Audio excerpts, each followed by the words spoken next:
Bonjour à toutes et à tous, et bienvenue dans le Francophile, le balado de l'Alliance française de Montréal qui tisse des liens entre les cultures, les langues et les voix du monde francophone. À chaque épisode, embarquez pour une balade sonore au cœur de la francophonie. Entretiens, récits, accents du monde, regards croisés sur les cultures et éclats de langue vivante. Le Francophile, c'est un fil tendu entre Montréal et les quatre coins du monde. Un fil riche, vibrant et sensible, comme la passion de celles et ceux qui font vivre le français.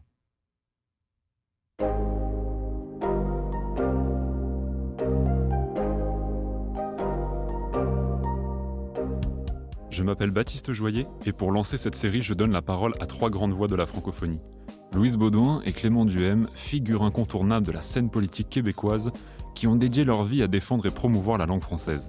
À leur côté, Benjamin Boutin, défenseur de la francophonie et auteur de la bande dessinée À la découverte de la francophonie. Ensemble, ils partagent leur parcours, leurs convictions et surtout leur amour profond pour le français. Sur ce, je vous laisse maintenant découvrir notre échange et je vous souhaite une très bonne écoute. Aujourd'hui, mardi 6 mai 2025, lancement de la bande dessinée imaginée par Benjamin Boutin et intitulée À la découverte de la francophonie. Née d'une collaboration avec le dessinateur Christophe Carmona et de la coloriste Susanna Zielinska, À la découverte de la francophonie vous propose un voyage imaginaire explorant la richesse et la diversité des cultures francophones où figures contemporaines et figures historiques se côtoient. Et quoi de mieux pour en parler aujourd'hui que de réunir des spécialistes de la francophonie. Vous avez occupé plusieurs postes ministériels sous les gouvernements de Jacques Parizeau, de Lucien Bouchard et de Bernard Landry. Vous avez joué un rôle important dans les relations internationales du Québec, mais aussi dans la culture et les communications. Louise Baudouin, bonjour. Bonjour. Vous êtes ancien administrateur de l'Organisation internationale de la francophonie. Vous avez été également délégué général du Québec à Paris et conseiller stratégique sur les enjeux et défis francophones. Clément Duhem, bonjour. Bonjour. Et enfin, vous êtes maître de conférences associé à l'Université Lyon 3, président d'honneur de la francophonie, de Francophonie sans frontières, et auteur de la bande dessinée À la découverte de la francophonie. Benjamin Boutin, bonjour. Bonjour. Merci de vous être joint à cette discussion autour de la francophonie et de la bande dessinée. C'est un honneur pour moi de vous recevoir aujourd'hui dans les locaux de l'Alliance française de Montréal. Alors, j'aimerais vous poser une première question qui vous concerne chacun personnellement. J'aimerais que nous revenions sur le début de vos parcours respectifs. Qu'est-ce qui vous a motivé à être défenseur de la francophonie ? C'est parti d'où, en fait ? C'est ça que j'aimerais savoir. Quand on est québécois, c'est comme dans notre ADN, c'est comme inné. Et moi, dans ma famille en particulier, je suis née à Québec, j'y ai vécu les 40 premières années de ma vie.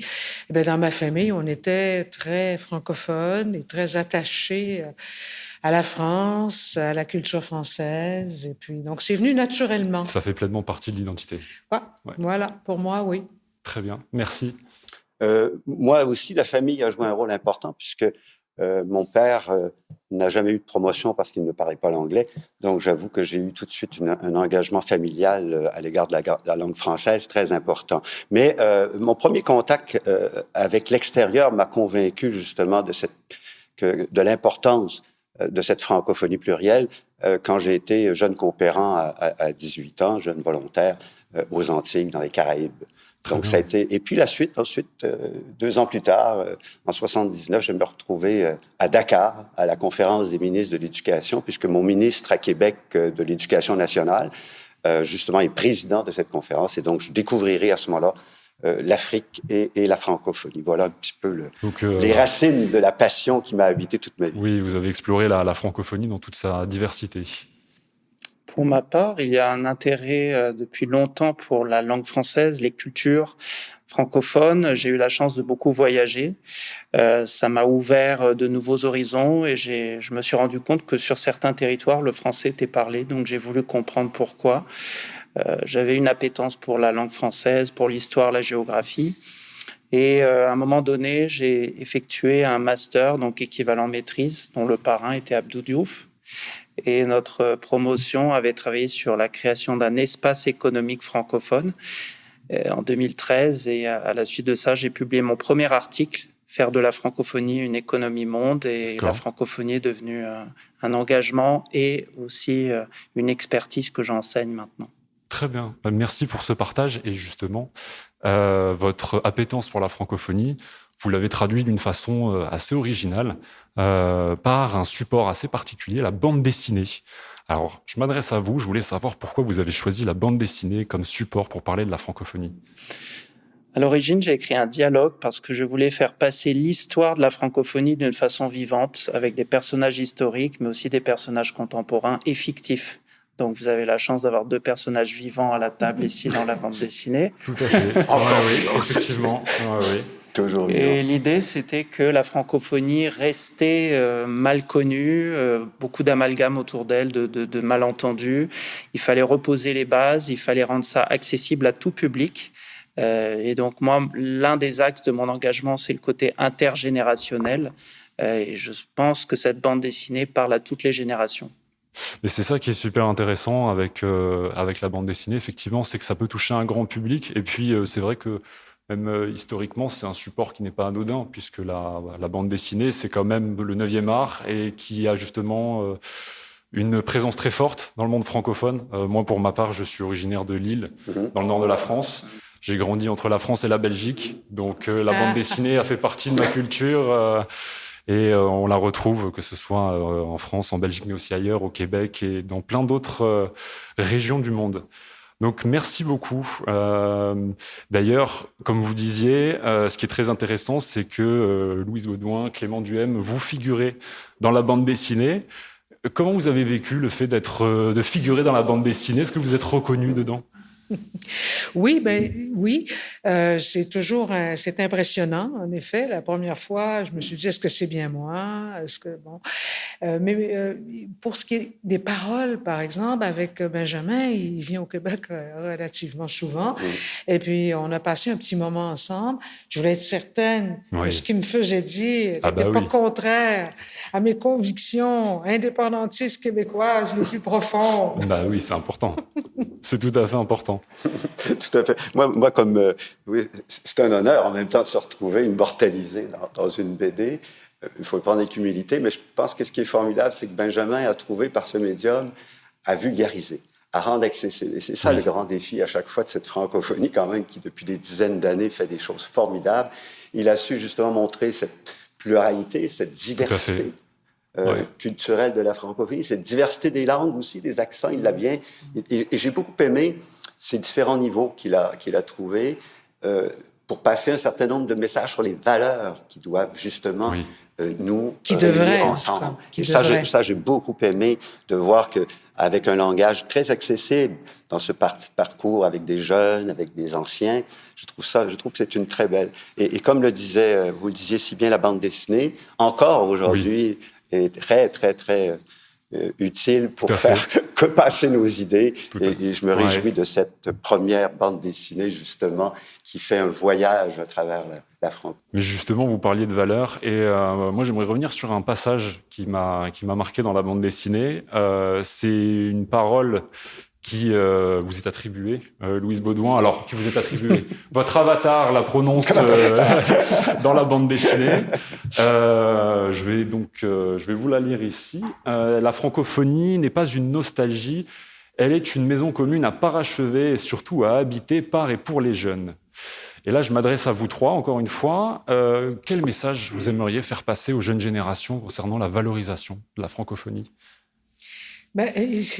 C'est sûr que de génération en génération, il faut qu'on se transmette. Et nous, Québécoises, on est sensibles à ça parce que ça fait 450 ans, là, à peu près, qu'on est là. Ça fait pas 2000 ans. Et la transmission dans le monde d'aujourd'hui est pas simple. Et puis, il faut rejoindre les jeunes, justement, là où ils sont. Donc, par la bande dessinée, entre autres, et par les nouveaux médias, par les nouvelles technologies, et que la francophonie, dans le fond, c'est de convaincre les jeunes. Et ça, pour moi, c'est extrêmement important, puis c'est pas totalement fait. C'est de convaincre les jeunes que la mondialisation, que le monde, il n'y a pas qu'une langue, il n'y a pas qu'une culture, justement. Il y a toute cette diversité. On en a parlé, Clément en a parlé tantôt, et que la francophonie et que la langue française qui nous réunit, eh bien, on peut décliner la mondialisation, on peut découvrir le monde en français, puis dans nos différentes cultures. Alors ça, c'est le combat de ma vie. Très bien. Tout à fait. Oui, ce défi de la jeunesse, je pense qu'il est permanent. Bon, évidemment, rendu à mon âge, à plus de 70 ans, on est dans une transmission, mais il est extrêmement important que les jeunes réalisent comment la chance que leur donne la francophonie, parce que c'est ça qu'on oublie. La francophonie, c'est une chance de pouvoir aller à la rencontre de l'autre, de pouvoir s'enrichir au contact de l'autre. Et ce qui est formidable, c'est que vous dites que la jeunesse est essentielle. Elle est essentielle parce qu'elle fait la francophonie d'aujourd'hui, la jeunesse. C'est pour ça qu'on a mis plein de programmes à l'époque de la mobilité, que les gens se déplacent, se rencontrent. C'est extrêmement important parce que c'est là que se forment des alliances, c'est là que se forment des alliances communes pour la diversité du monde, comme on se bat depuis des années, justement, pour faire reconnaître au niveau international qu'il n'y a pas qu'une culture, qu'il n'y a pas qu'une langue, qu'il n'y a pas qu'une seule façon de penser. D'autant plus qu'aujourd'hui, on est à une époque charnière avec les nombreuses plateformes numériques. C'est sûr qu'il y a un rôle à jouer à ce niveau-là. Benjamin Boutin. Ce que j'ai envie de leur dire, c'est que chacune et chacun, vous avez un rôle à jouer, que la langue française, c'est à la fois une part essentielle de votre identité et un vecteur, un levier, propulseur vers le monde, vers cette diversité dont nous sommes aussi les défenseurs. Et que, en fait, vous pouvez à tout niveau, en fait, agir pour elle. Quand on a fondé Francophonie sans frontières, on n'avait pas de moyens. On a commencé de zéro. Et nous faisons, je crois, aussi partie d'une chaîne humaine. On parlait de l'intergénérationnel. C'est un héritage, la francophonie, mais c'est un héritage qu'on peut modeler, qu'on peut adapter selon nos priorités actuelles.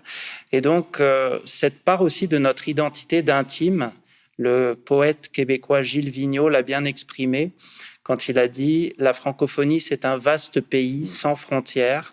C'est celui de la langue française. C'est le pays de l'intérieur.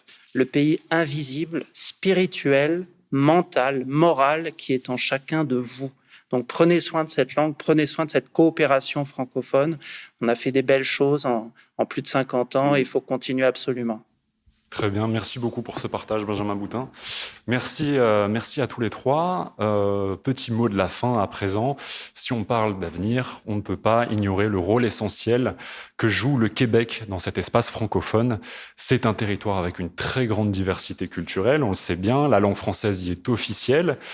Alors si vous avez un mot de la fin adressé directement aux Québécois, qu'est-ce que ce serait ? Est-ce que vous avez un message fort à leur faire parvenir ? Je pense, tout à l'heure, Benjamin a dit chacun a son rôle à jouer. Et vous savez, même si les gouvernements décrètent que le français est la langue officielle, si collectivement et individuellement, les Québécois ne veulent plus vivre en français, s'amuser en français, écrire en français, chanter en français, eh bien, la francophonie québécoise n'existera plus à un moment donné. Et c'est ça, je pense, maintenant, à un moment donné, on atteint les limites des lois ou de l'imposition d'un certain nombre de caractéristiques, alors que il faut, et je crois beaucoup que c'est de bas en haut que ça doit se faire, et Benjamin, là-dedans, a toujours été exemplaire, parce que Francophonie sans frontières, justement, autant que je me souvienne, on a fait quelque chose à Paris, ensemble, de formidable. Ce que je veux dire, c'est que la francophonie, elle existe. Justement, elle existe, bien sûr, par ses sommets de chefs d'État, etc., mais beaucoup par ce que, par exemple, Benjamin vient de faire. Puis j'avais rencontré tout récemment, ici au Québec, un parlement de femmes écrivaines francophones, dont une était turque, mais elle avait décidé d'écrire en français. Ouais. Alors voilà, c'est ça la francophonie. Ce message aux Québécois, effectivement, c'est pas une loi qui fait qu'on est amoureux d'une langue. C'est ça. Donc, c'est toutes les législations qu'on fera. Ouais. C'est effectivement, Louise le dit merveilleusement bien, et elle le souligne avec l'engagement militant de Benjamin. Si on n'aime pas la langue, si cette langue française n'est plus attractive, parce qu'elle ne crée plus de richesse, parce qu'elle ne crée plus d'emploi, parce qu'elle ne crée plus de connaissances, on va se détourner à ce moment-là d'une langue qui ne contribuera pas à la richesse de l'humanité. Nous savons que la richesse du monde, c'est justement de préserver, de mettre de l'avant la diversité de langues. Et c'est pour ça qu'au Québec, je pense qu'on le dit très bien, c'est la base. c'est elle qui va faire en sorte que cette langue française va rester vivante, ou sinon elle va effectivement décliner, comme on l'a vu dans d'autres parties du monde, et doucement devenir une langue qu'on aime, mais que finalement, qui n'est plus utile au quotidien, quoi. Et c'est le grand défi ici, c'est pour ça qu'on s'est engagé sur la langue française dans les sciences, dans la culture, etc. Parce qu'il faut que les jeunes aient accès, découvrent justement cette richesse-là. Ça a été notre engagement, Héloïse et moi, ces derniers mois, notamment ces dernières années, sur la découvrabilité des contenus, l'accessibilité aux contenus culturels en français. Très bien, je pense que votre message sera entendu. Moi, j'ai confiance, je vais terminer avec une note d'optimisme, j'ai confiance sur les nouvelles générations de Québécoises et de Québécois pour défendre cette langue, défendre leur identité et s'engager dans la francophonie. On dit parfois que l'avenir de la francophonie est en Afrique, c'est vrai en partie, mais tous les territoires ont leur importance. Et ce qui fait la force de notre espace, c'est que nous sommes intercontinentaux et interinsulaires. Donc le Québec fort dans la francophonie, c'est indispensable, c'est l'un des moteurs et il faut que ça continue à l'être évidemment. Merci Benjamin Boutin, je pense que cela conclut bien notre échange. Louise Baudouin, Benjamin Boutin, Clément Duhem, merci de vous être joints à moi pour échanger autour de ce passionnant sujet que la francophonie. Je vous rappelle, chers auditeurs, que vous pouvez vous procurer dès aujourd'hui la bande dessinée de Benjamin Boutin à la découverte de la francophonie, disponible aux éditions du Cygne. Je vous remercie d'avoir écouté ce premier épisode du Francophile, le balado de l'Alliance française de Montréal qui tisse un fil sonore avec toutes celles et ceux qui font vivre la francophonie. Il ne me reste plus qu'à vous dire à bientôt et rendez-vous très vite pour une nouvelle conversation à l'autre bout du fil.